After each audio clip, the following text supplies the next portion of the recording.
This is Sam, This is Chad, and we're from Frozen Soul. and you're watching Bloodstock TV.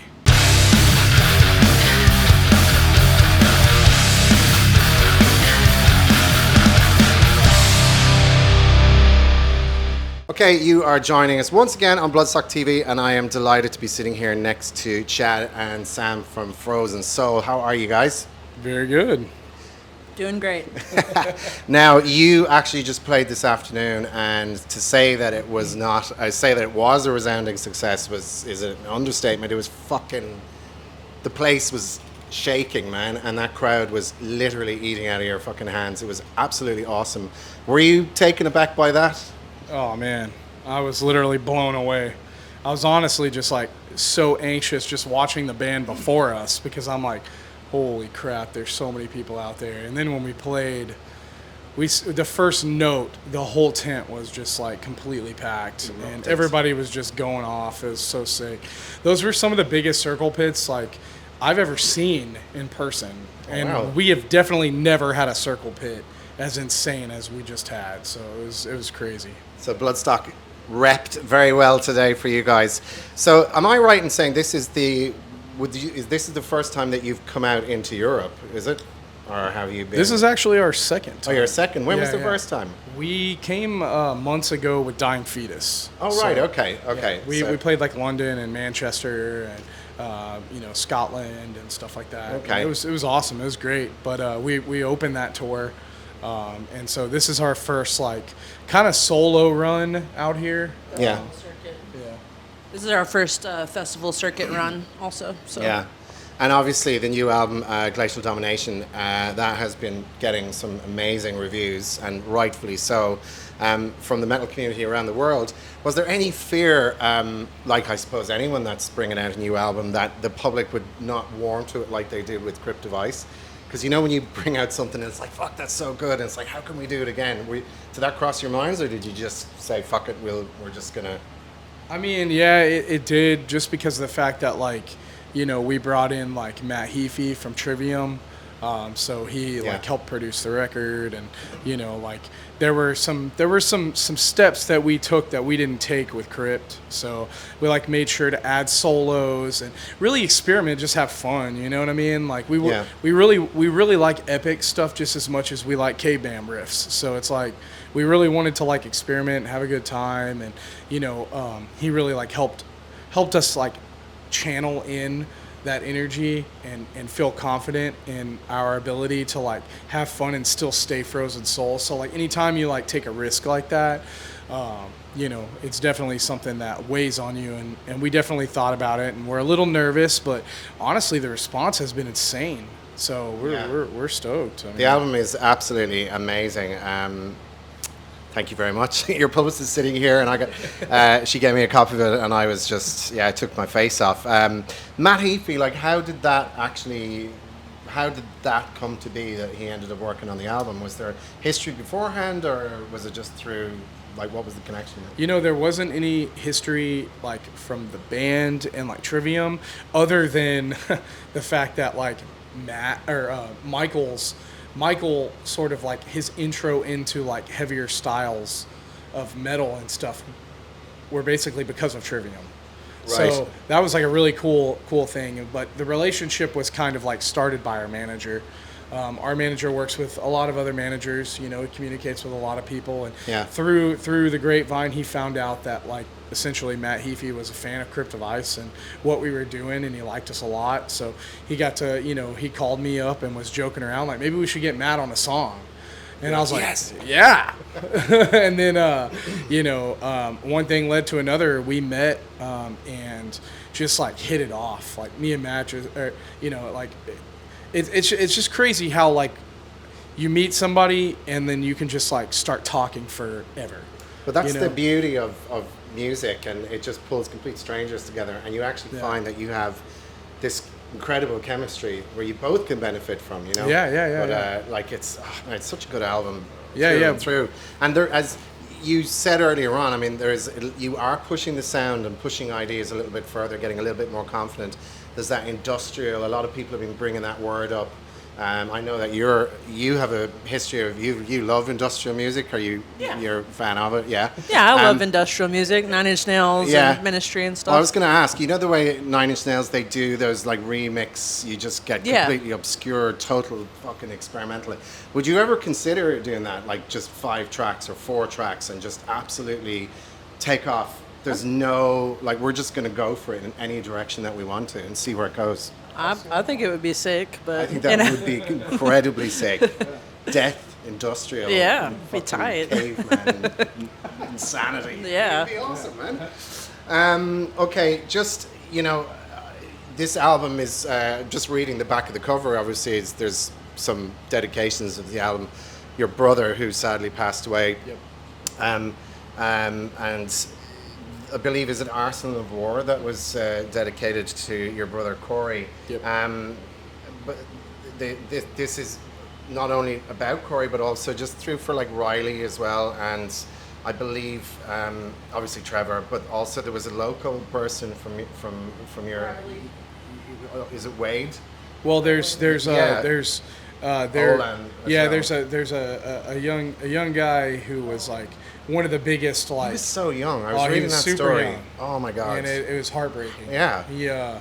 He was one of the most vibrant kids. He literally, like, single-handedly, I felt like, just kept our hardcore scene alive when so many, like, people were starting to move over to metal or move over to, you know, whatever kind of music and start, like, you know, stepping away from hardcore. I mean, he popped up and, you know, I mean, he moshed like crazy, he staged over. I mean, he single-handedly made all of the videos we were in look 10 million times better because he was just flipping over everybody and stuff. Right.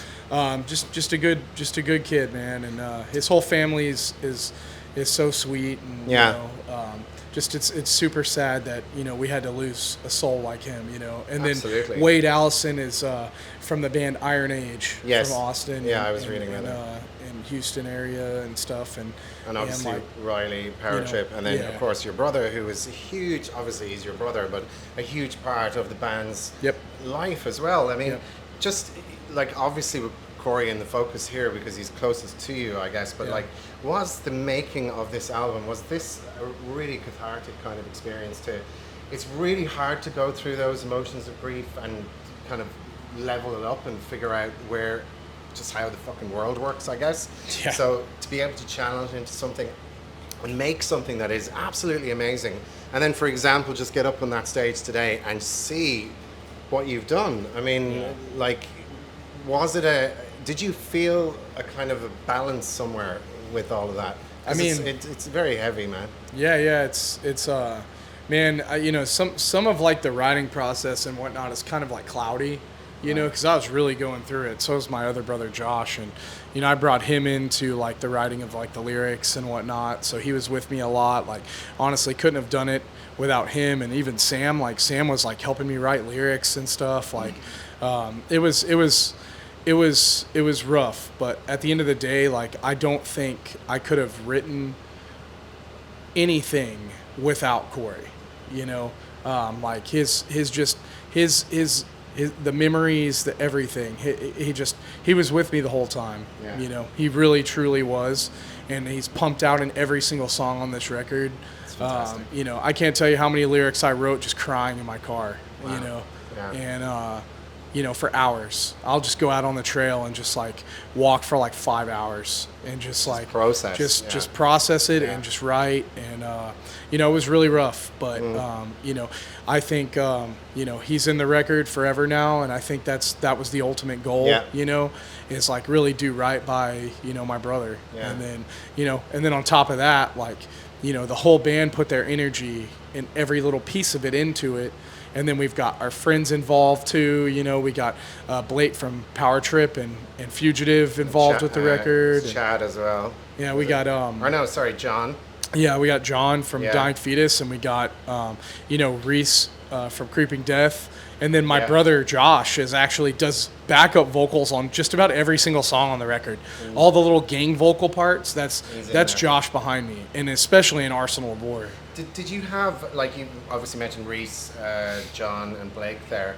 Did you have those guys in mind like when you were kind of writing, say it'd be so cool to get these guys in, or was it a really kind of spontaneous thing that happened? Totally spontaneous.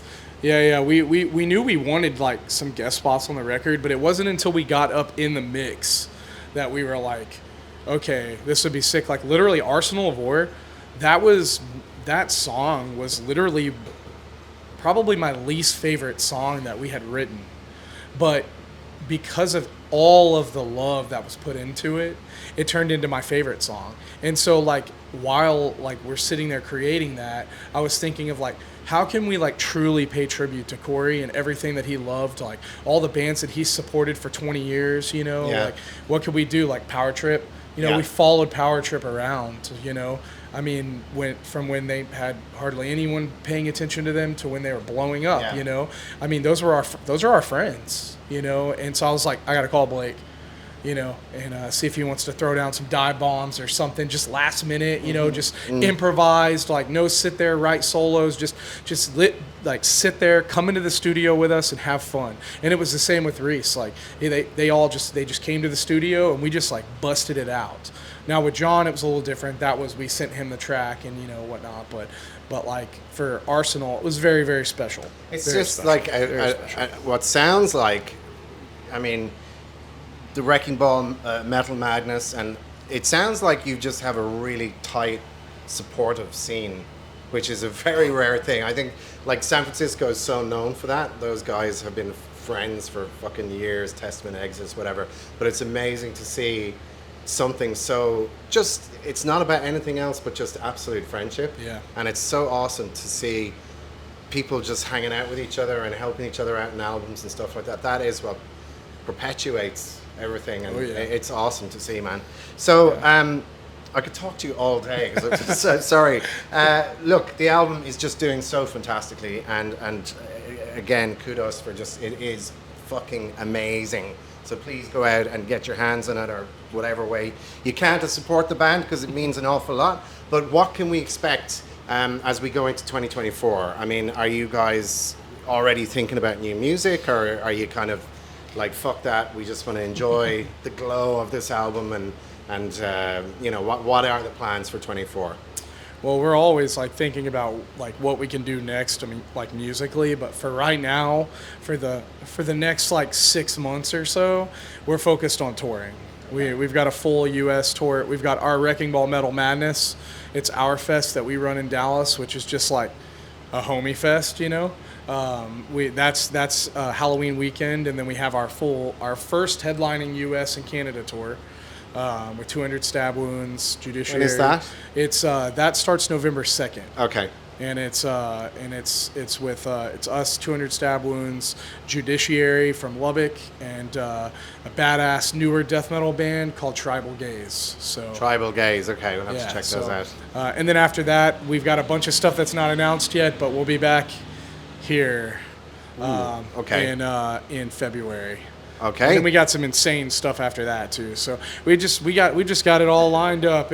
I wish I could say something right now. He's gonna tell me I wish I could say I'm not something gonna say right anything because I'm just like itching to like get it out, because we've been planning.